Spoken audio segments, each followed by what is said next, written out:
All right. Welcome to Thibaut Meurisse. He is an author of a great book called Master Your Emotions. This is a book that I read, I don't know, 4 years ago. When did that come out? When did that come out, Thibaut? Master Your Emotions. When did you publish it? Yeah, it's 2019. 2018. Yeah, 2018. So 4 or 5 years ago, I read it and I was really, really, 5 years ago. really impressed with how you broke down emotions and the impact they have on people. And it was very educational and done in a, I think, very simple and accessible way, very well written, very well researched. And one of the things I loved most about that book was that in the introduction, you talk about, you basically wrote it because you yourself were trying to understand emotions. And I found that refreshing. You weren't coming off as, the know-it-all expert on the topic. It was a research project for you, essentially. And Yeah, partially, yeah, partly yeah, right. Yep. yeah, I quite enjoyed that. Of course, you obviously had done a lot of research, and you obviously it's a profound interest for you, and it is part of your expertise. But you were making the writing itself was part of your exploration, which I really enjoyed, and that brought I feel a lot of authenticity to the process. I don't know if you remember how we first met. I think it's when we did this box set book project together. I think Yeah, we so had I this reached box out set to of you, and yeah, I yeah. like what you were doing. I reached out to you and a number of other authors, and we did a box set, and I quite enjoyed working with you. And we had a few chances to interact through Zoom, and it's been a number of years. I actually meant to contact you and talk with you many years ago, but I became very sick, and it just Yep. wasn't Oh yeah, wasn't sorry. within the realm of possibility for me to have any kind to do anything besides pretty much rest. So I'm so happy to have recovered to the point where we can have this conversation now, and then to share it with my audience and hopefully yours. I don't know if you have a YouTube Yes. channel or not. Not really. I mean, mostly my email list is what I have right now Mhm. for the most part. Yeah. Before I kind of turn it over to you, because I'd really like to introduce your book. Um, uh, he's got. Oh well, we'll get to that in a moment. The thing that's very interesting for me as a reader and as an author is the fact that you write in a second language. So you write in English Yes. directly. You don't have a translator in English. Your primary language is No. French. Is that correct? Yes. Yes. Um, I, Correct. what's wrong with you, man? That's amazing. Amazing. Can you tell us a little bit about that? Yeah. I mean, it was pretty hard for me because when you start a new project or new business, you have a lot of fears, and obviously being a non-native speaker was also a big one for me. So I also had to overcome that over time.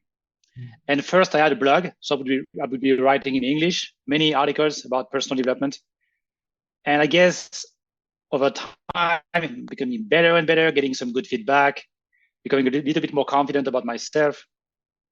And the reason why I was writing in English is because I wanted to have a bigger reach. Like I was thinking, okay, US market is a big market in personal development. I wanted to reach out to as many people as possible. So for me, I just decided I love English. I wanted to write in English. I said, yeah, I can do that.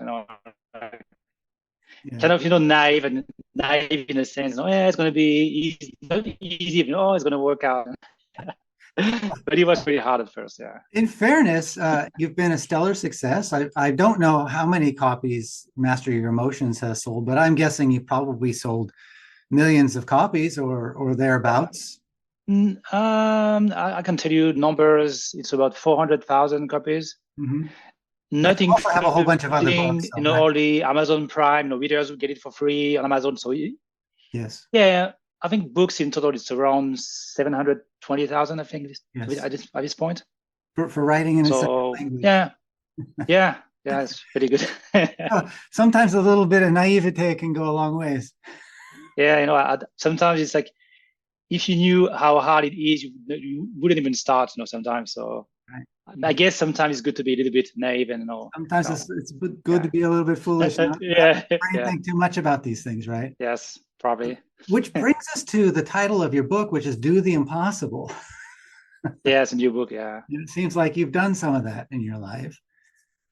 And so I wanted to actually ask you about, that's why I wanted to ask you about why you wrote in English, but also what motivated you to write a book called Do the Impossible? Yes. It's also, as you said before, like I wanted to learn something about myself. Like, and for me, it's kind of a combination of all my work in the past, 5 to 10 years now, and everything I learned was able to do myself, as a writer, and try to come up with some kind of framework you can use to you. Let's say you want to have some kind of impact on the world with your work. Like, how do you do that? How do you try to have some kind of leverage, some kind of impact at scale? Because oftentimes you want to help one person or you want to do something, some project, but how do you actually come up with a strategy and a mindset to, if you really want to impact, I don't know, like 1 million people or 5, 10 million or more, how do you do that? But kind of the question I have for myself as well, so how do I do that? How do I go to the next step? What's missing in what I'm doing and what I learned in the process as well. So as somebody who's in the process of trying to do that, it's kind of the midway, okay, what's the next step for me? What can I learn about it? What can I teach people about what I've been able to do myself in the past 5 to 10 years? And that's kind of the idea behind the book, of trying to do something a little bit out of the ordinary for me or for someone else. And that's kind of the idea behind the book. Yes. Yeah. I was really captivated by I've read about half of it, a little bit more than half, maybe 2/3 of it. I haven't been able to finish it yet. Yes. Time's a bit short, but I was really captivated by your introduction. But what I felt and what I feel throughout the book is it's interesting because you're basically saying how to accomplish the impossible, but you're also peeling away the layers of the self so that what the individual's goal might be becomes a revelation to them. Like, it's of course, when we haven't done a lot of inner work or really paid attention to our lives, oftentimes we're living according to other people's goals. Yes, exactly. What other people think we should do or how we should live. And one of the things that really stands out in your introduction is the story of how you were in an MBA course, and this course was, you just didn't feel like you were able to compete with the others, and somewhere along the line you had a realization, in part because your friends or people around you had told you how you kind of lit up and how impassioned you were when you were describing self-help, and so that was kind of a revelation to you. I wonder if you could talk a little bit about how that revelation reveals itself in our lives. Yeah, and even the so even after the MBA, I was working as a consultant and I was struggling with my job, not being really good, feeling like, I cannot do it, I'm not good enough, all this kind of fear. And when I started writing blogs and writing books, and I really felt like I was really good at that. And I could feel like it was day and night for me. And I really feel like one of the purpose to be here is to find out what we actually want to do. What are we good at? What do we enjoy to do? And try to do as much as possible, at least move in that direction over time. It doesn't have to be quitting your job tomorrow, but just like do a little bit more of what you feel like you enjoy doing, or maybe something you find useful, interesting, or if you have some good feedback from people around you, I like when you do this. Okay, maybe I do more of that. Like just do more of what the world is telling you to do, or what you feel like you should be doing. And I think in the process of doing that, but you start uncovering more about yourself. I have some skills, I have some talent. Maybe I can do this. Maybe I can do that. Maybe I can do this, whatever impossible task for me last year is possible today. So I like the process of just discovering, pushing yourself a little bit, doing something a little bit new, like a podcast, a book, a business. I don't know, do something a little bit maybe scary. And in the process, discovering that, maybe there is not as many limitations as I thought, in the world, what is possible for me. But we have to go out in the world and find out that, for ourselves. Yeah. That's kind of a discovery process over many years sometimes, or a lifetime, probably. That's what it seems to be for me, and it seems to be that way with everybody that I've worked with. And it seems to be also that as soon as we cease that discovery process, our life becomes kind of dull and mundane or routine. Yeah. Right. I think it's, yeah, I find it really hard to, sometimes you achieve some kind of success or whatever you wanted to achieve. No, it's not. And it's really hard to stay on track with your whatever path or your some kind of purpose, which I sometimes have a hard time too. What should I do next?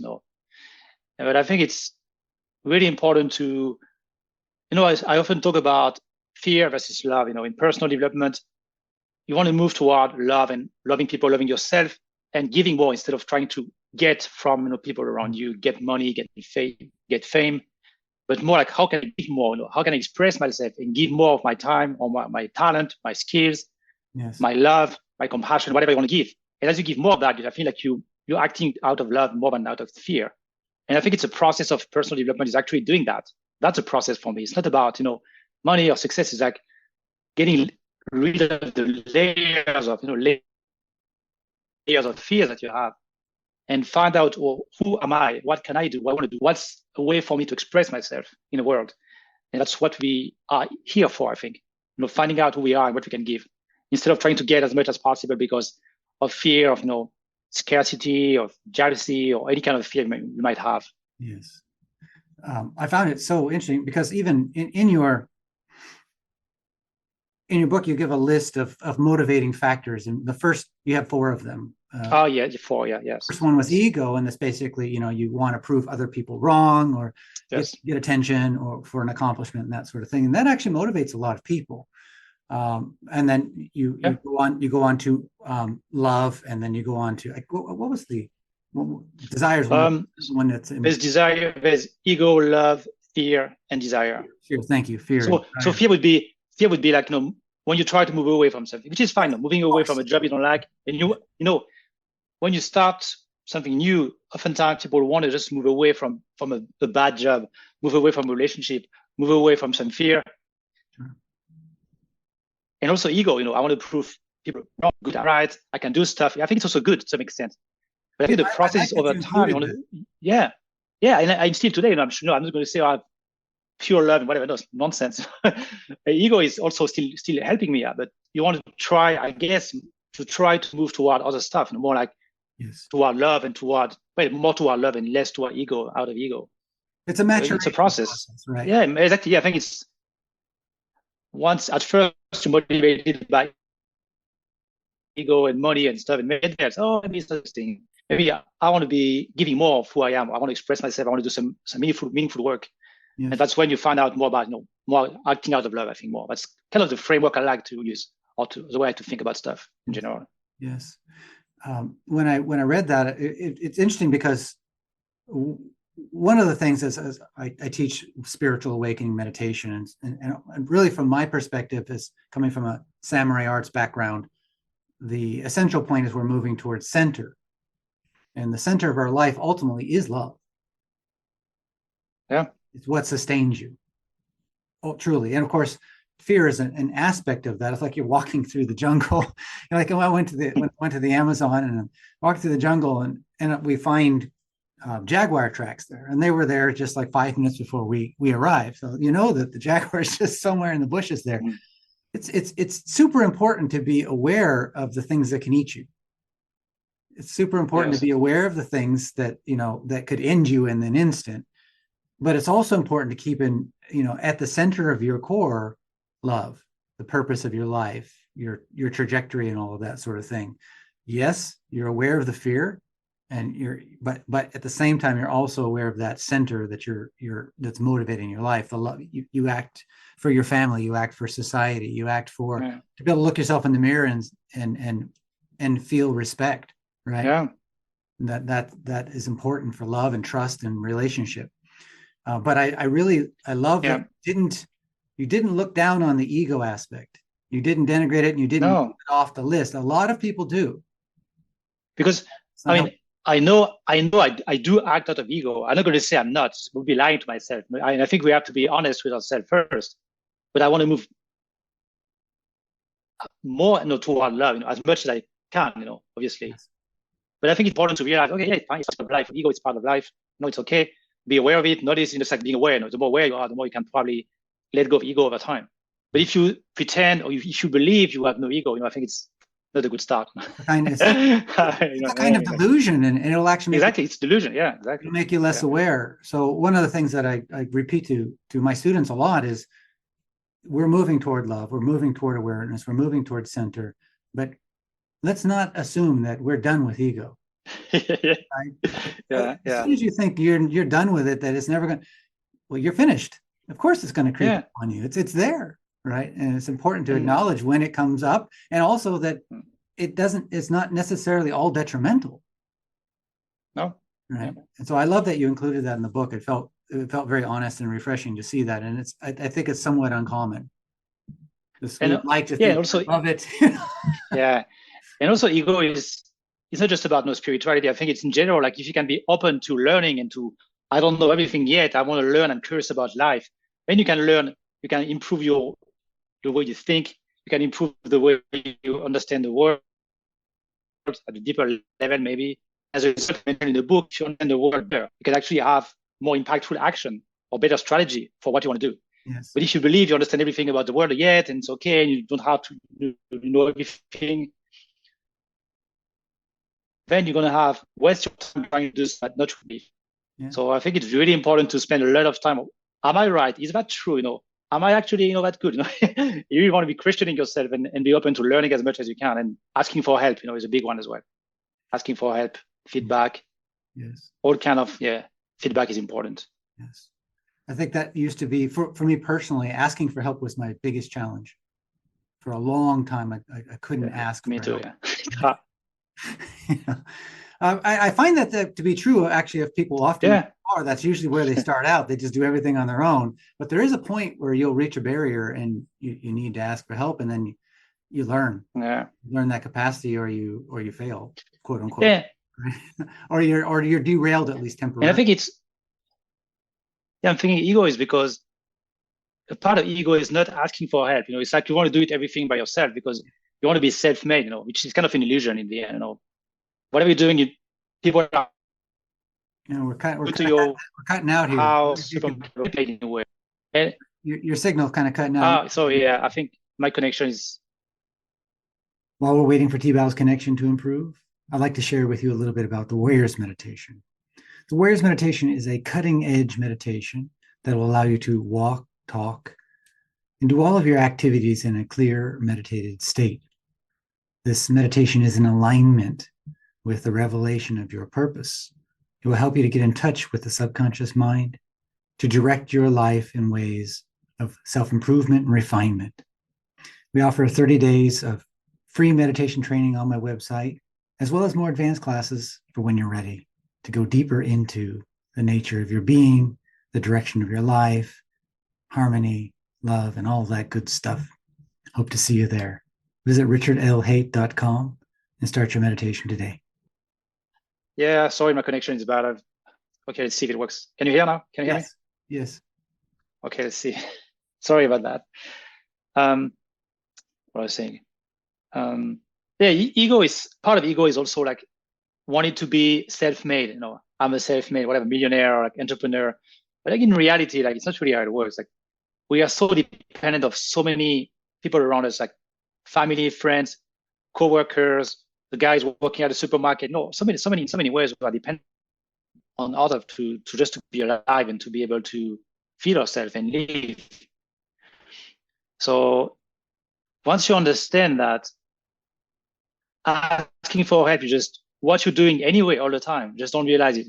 You're always depending on other people's help. Yes. Then it's become easier to ask for help when you need to.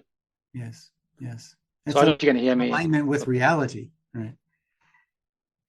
It's one of the things that I like your book very much as well. Is that I like it. I'm not finished with it, but that it seems like you have a tremendous respect for reality, and you're trying to map onto reality as accurately as possible, while still creating the capacity to admit, I don't really know what reality is, which means I don't really know what's not possible, right? I don't know what's possible, what is and isn't possible. Exactly. And so, and I really respect reality, and so I'm trying to explore it. Yeah. And find out what reality is, and not assume that I know it for sure, and not assume that I know this is impossible. So I'm going to try. and I'm going to work towards it, and I'm going to get all the skills and refine all the things that Yeah. need to be Yes. refined and cut away all the elements that have been plaguing me, the false self stuff, the stuff, the voices that other people have been telling me, and all the assumptions that I got that don't work out, and prune all that off. It's like this refinement process that Yeah. you're conveying to people. I quite enjoy your book for that reason. And so the question would be this. Yeah, it's like instead of, yeah, go ahead. Sorry. Yeah. So the question would be this. Most people hate reality, actually. I'm sure. Yeah. Most people are trying to run away. Most people, they have beliefs that are incongruent with reality because the beliefs make them feel comfortable or safe or whatever. They don't actually make you comfortable or safe. If you really analyze them, they cause your failures. They cause your stumbling. They cause your, but not, it's like failure is not exactly the right word, but the stumbling. So the type of stumbling that you can learn from is the stumbling where you have an attitude of refining your inner mapping to match reality. But if you refuse to, refuse to observe the beliefs and ask yourself, is this actually in alignment with reality? Then what will happen is you'll just keep stumbling over and over and over again until you exhaust yourself and it's done. Yeah, yeah. And that's, you probably have some friends who are like, you may have some goals, you may be super ambitious, but then when you look at the person, they are not actually doing what it takes to get there. They're kind of believing that, oh yeah, we're going to get there. And you talk to them 5 years later, 10 years later, it's still the same, they're still in the same place, doing the same thing. It's like, you have to learn from reality. If it doesn't work, okay, why? And you have to refine your assumptions about what you're doing in the world. So that's why, that's why ego is a problem, because if you don't ask for help and get feedback and fail over and over again, you don't get the data you need to improve. It's like you have to do stuff so that you get feedback from reality. Because if you just assume stuff, and it doesn't going to work, it's going to create a gap between reality and what you believe. Yes. And to kind of close the gap, the more action you take and the more you're open to learning and to questioning and to getting feedback, learning from your failures, experimenting more and more, the more you're going to get closer from reality in a sense, right? So that's what I think it's really important to understand that. Really important. Yes. And your point about friend, I mean, almost everybody that I grew up with or have known in my life on a personal level is not trying to see reality. And they're not necessarily doing the work it takes, the inner work that it takes to refine such that your mapping of your reality would be accurate enough to accomplish the impossible or to accomplish a meaningful goal that you could look in the mirror and go, yeah, I've put everything into this. Have you had this feeling of being able to look in the mirror and see it and go, okay, I know I've held nothing back, and to feel that trust for yourself? Yeah. It's a beautiful feeling. And I have you had the experience of looking in the mirror and not feeling that? Oh yeah, I mean, most of the time.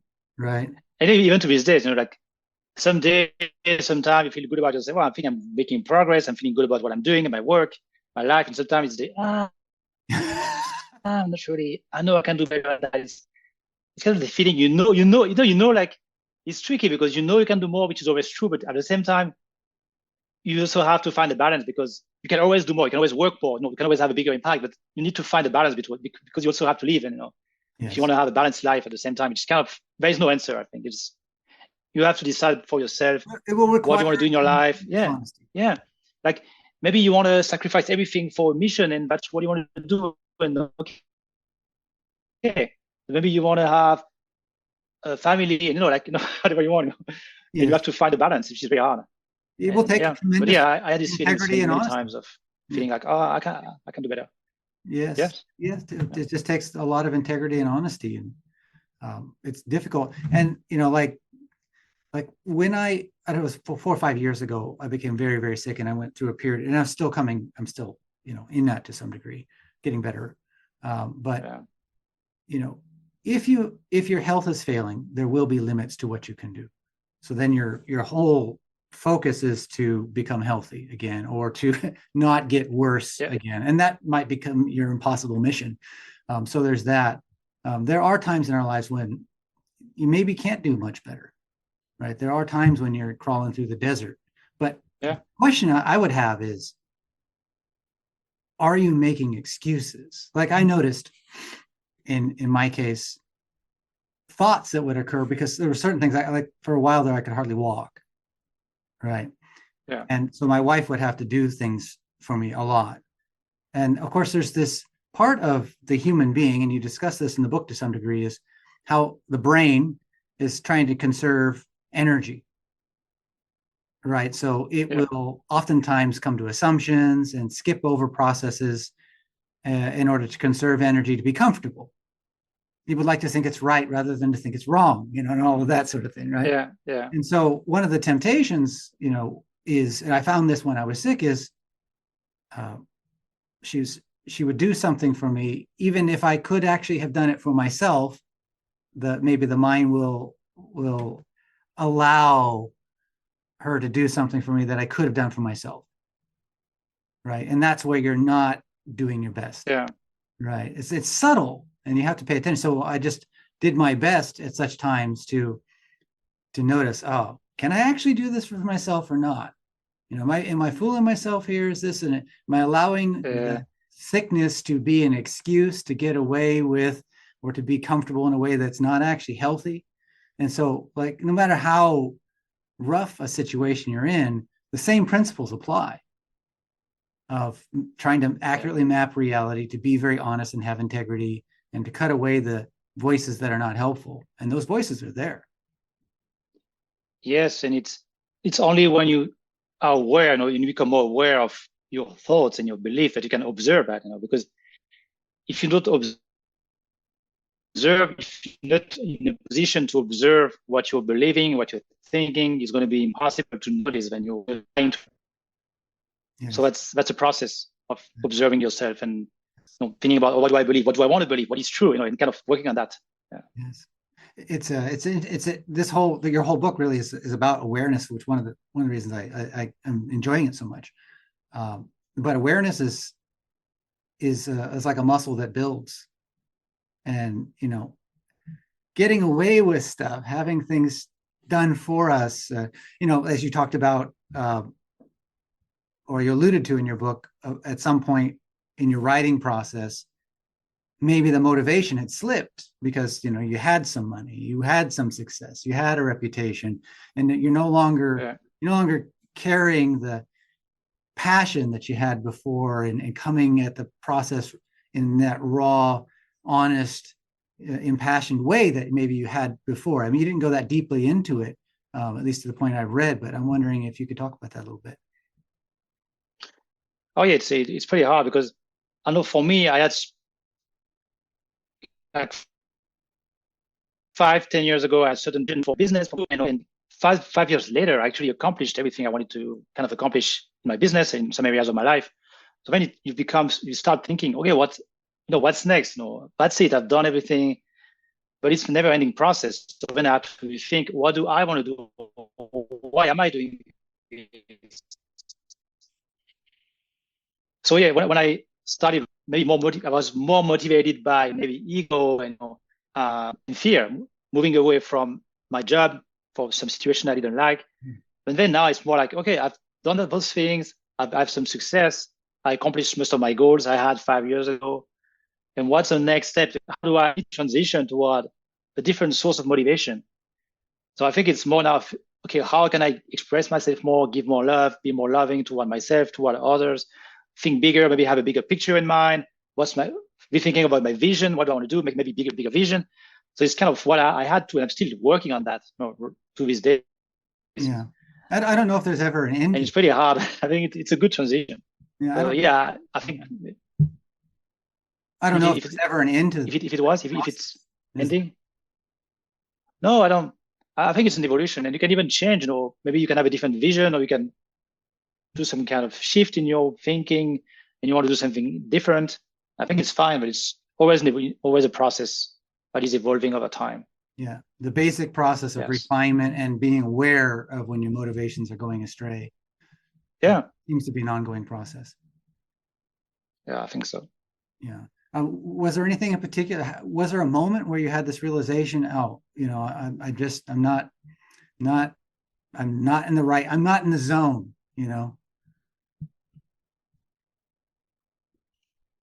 Oh yeah, I mean that's not one. That's many times, many times. Some days, some weeks. Like, okay, what do I do?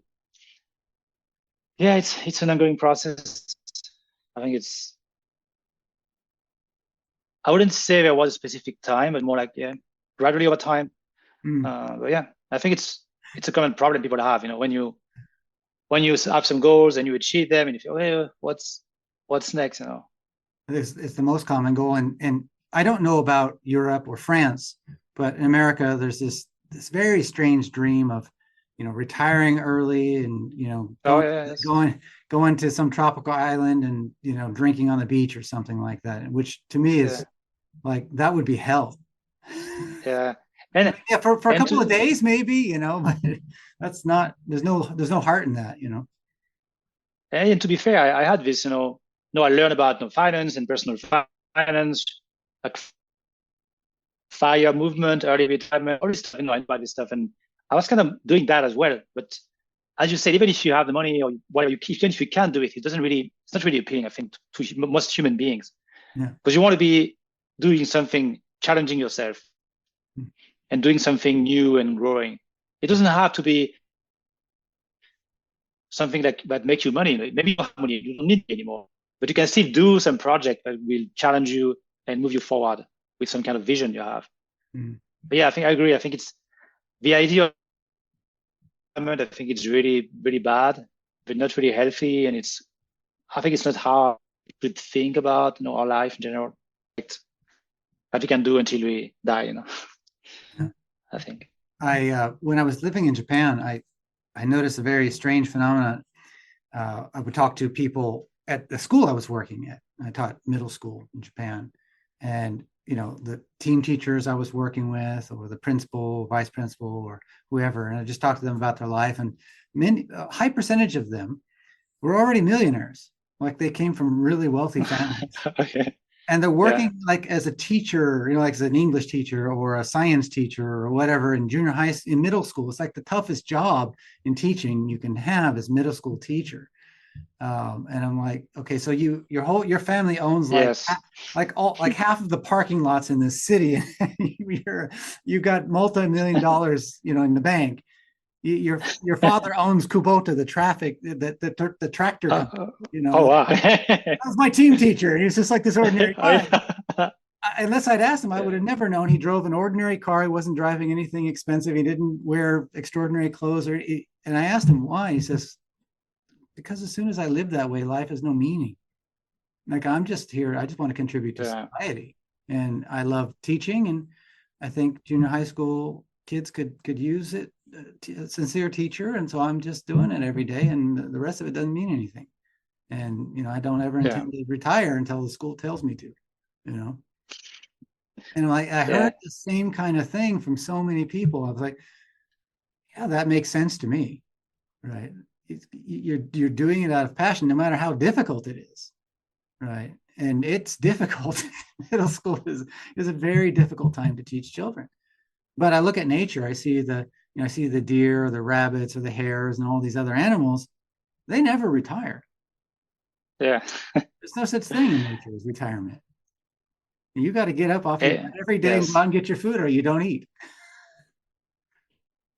And I think that in a sense the gift of someone, let's say, who made a lot of money is that you now you don't have an excuse. Like you cannot pretend, oh, I want to make money and make it. I want to make it, because you already made it. So now you have to realize, okay, maybe it wasn't what I wanted, and you have to really think about what you want your life to be. How do you find purpose in your life? So it's a gift of maybe being rich. I don't know, because then you have to reflect on your life more in a sense, because you made it already. Yes, yeah, it's a temptation that you will constantly have to fight. In that you've already got it safe, so to speak. So it's easy to take your foot off the Yeah, pedal, right? yeah, But that temptation could also be beneficial in that it could force you to wake up a little bit more, right? yeah, Especially if you're aware of the trap, yeah, right? Especially if you're aware of it, yeah. and it is a trap, isn't it? yeah, I like to say almost everything in life is a distraction, is a trap. From what you should be doing or who you should be doing, in a sense. Like you should be, because distraction from, I don't know, society, social media, internet, making money, becoming famous. It's kind of everything is almost a distraction. So it's so hard to focus back on who you are and what you really want. It's really hard because everyone also is a distraction. Yeah, You know? you got to prune all You that should be stuff doing this, off. should be doing that, and it's yeah. Yeah, And that's why in the book I mentioned the importance of, also I think silence is important. You know more than me probably meditation, and like just having time and silence to you can focus back on yourself and what you want and who you are, and let go of like external distraction in a sense. hmm. And also like if you have a vision, like for me, I know it's really helping like be quiet and focus on what I want to do. What is my vision by myself? Hmm. Because it gives me time to make it stronger and stronger and more refined and even more believable because I think about it all the time, something I want to do. Hmm. But if you don't do that, if you go out and always talk about your goals and what you want to do, and you're going to get distracted, and people will say it's not possible. You're going to do this, you're going to do that. It's going to be harder, I think, to some extent. Generally, I see the people that talk a lot about what they're going to do don't follow through. Maybe it's a rule. I don't know. The more you talk, the less you do. I don't know.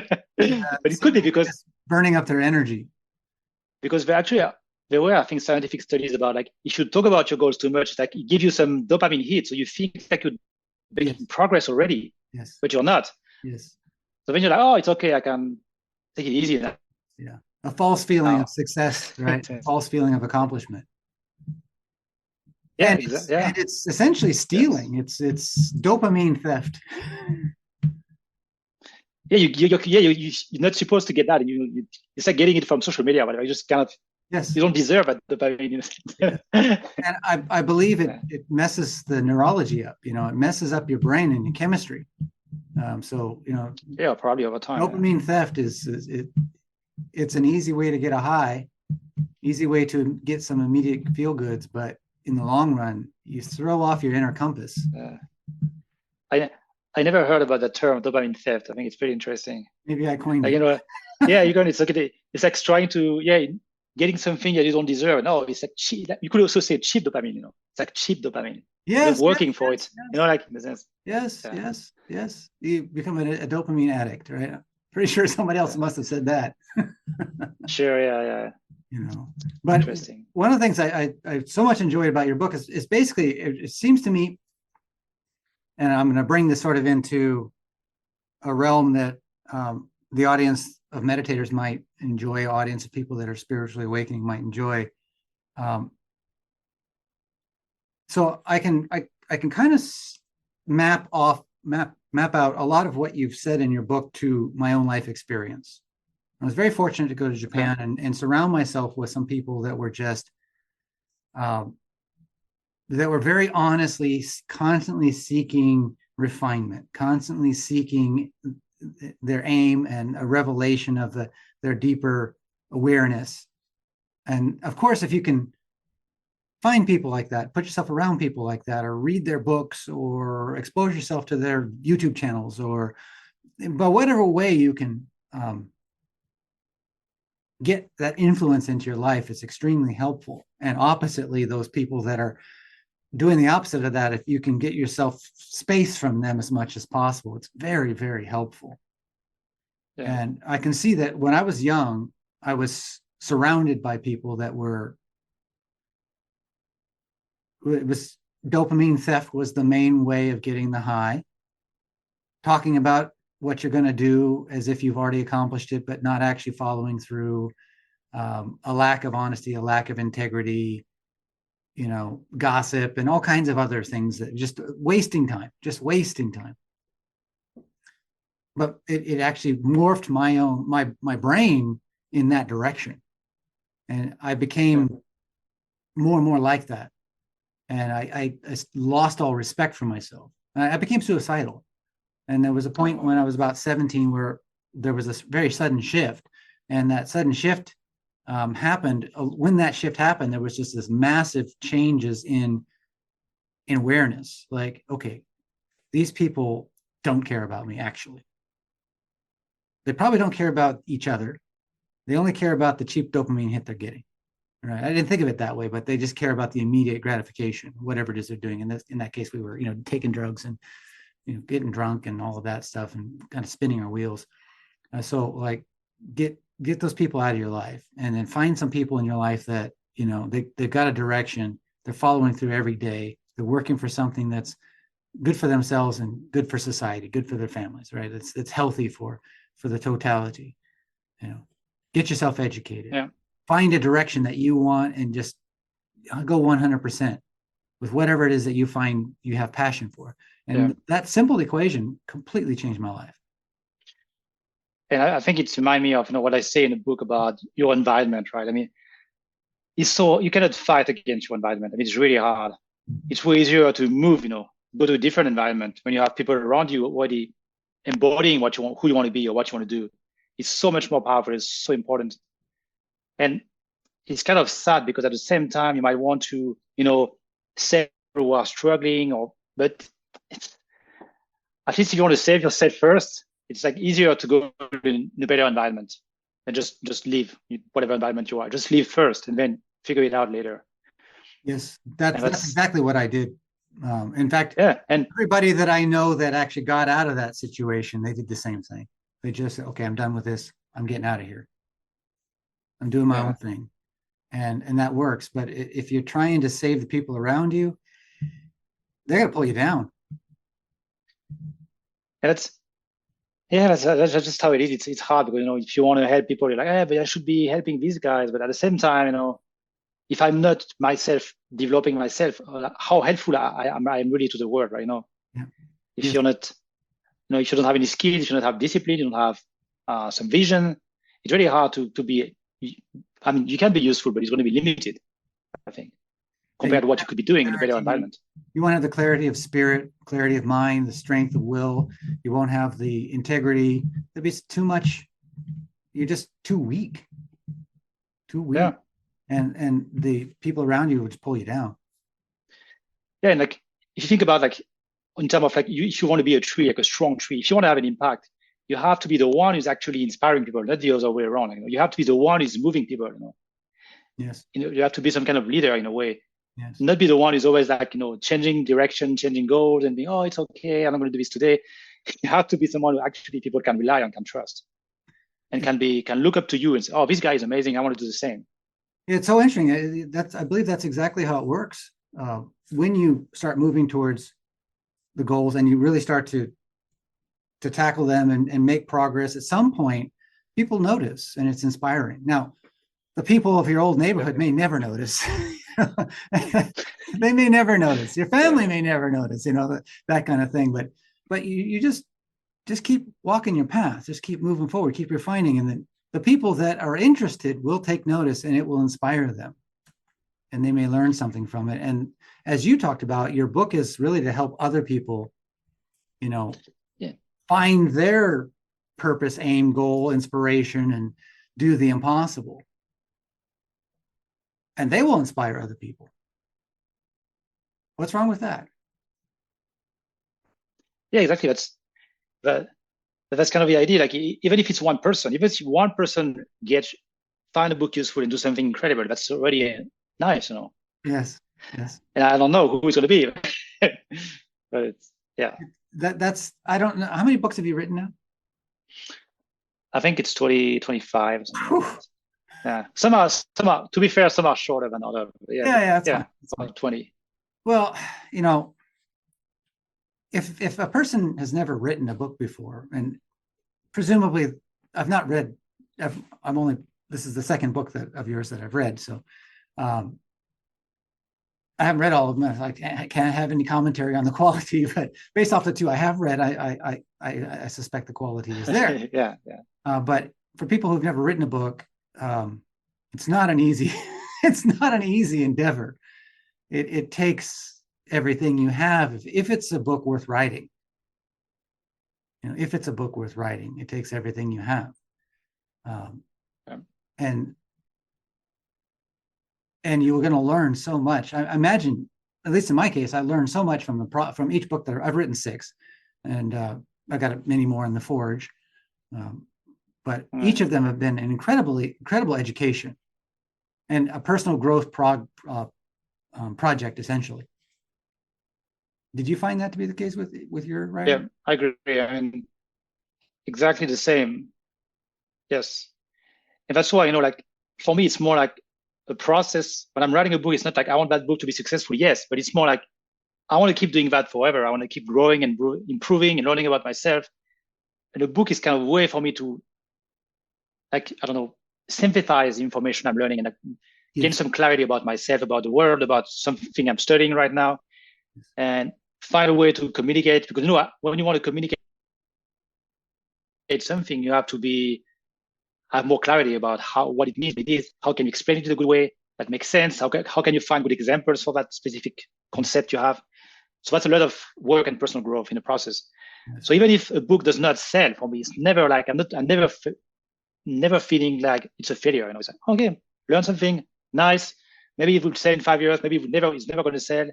Maybe it will be used for another book that will be successful. It doesn't matter. It's just part of the process for me, like a long-term process. Yes, I used to. The strange thing with me, I don't know what percentage of people can relate to this, but I frequently have mystical visions or experiences like that. I don't know if you've ever experienced anything like that. Have you? Not really. I mean, to be honest, not. I haven't. Well, doesn't matter. Whatever you're doing is working for you. But that's most of the books that I write actually come from some kind of mystical experience that I'll have, and it'll be very clear I need to write this book. And so I'll start writing it. And I'm like, I'm not sure this is going to have much of an audience, but that's not relevant. It's not. I mean, I'd like it to have an audience, and I'm writing it. Writing the book. Hope the title and everything to get it to as many of the right people as possible. Yeah. But that can't be the priority, or else I'm off the path again. There's this moving from center, and then there's moving from outside of center. And as soon as my writing goes into I just want to sell books, I'm no longer in alignment with what's actually inspiring me. Right. And so I'm going to write from what's inspiring me. And if some of those books sell well enough that it helps to keep me afloat and pay the bills and afford me to write the next book, great. And if it sold 100,000 copies or 3,000 copies, it is what it is. Who knows? Maybe, as you said, the one person who read it, it might have helped them in some way that has been very transformative that you'll never find out about. Oh yeah, probably. I hope so. Yeah. Yes. That's the most we can do. We can hope. So I know we don't necessarily have a whole lot of time left, so I kind of wanted to give you a little time to talk about anything that you wanted to talk about. Do you have a copy of the book with you? You can put it up on the screen and show people. I actually don't have it. I only have it on the Kindle. I don't have it right now. You haven't gotten your copy. So I cannot show you, but maybe you can put a link. Yeah, I'll. Yeah, I mean, I might. On the cover, on the. I will have it. Thumbnail. I'll put if you can send me an image, like a JPEG, I'll put it on there for the audience. They can see. Oh yeah, I will send you that. Yeah, and so that would be great. What are you working on? Any other projects right now? Yeah, I mean, I'm always really working on one book at a time. I'm working on a book. So I have different series of books. So one is the Mastery series with Master Your Emotions, the best-selling book you mentioned. So I'm working on the book number 10 in the series. It's going to be on decision making. So trying to how do you make better decisions, or how do you think when you have to make certain decisions in your life. So kind of what I'm working on right now, the projects I'm working on. Mm-hmm. So it'd be like master your decisions or master your choices. Yeah. So. All right. Yeah, something like that. Decision. Yeah, something like that. Yeah. So I have like different series. How would you? Yeah, I mean, people, if you want to, they can go on Amazon, find my books. I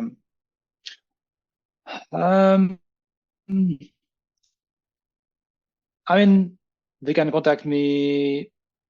My email address, my name, or they can. Sorry. You have a website you'd like them to contact you at? Yeah, I do have a website, but it's thibautmeurisse.com. So first name, family name.com. All right. So they can check out the website.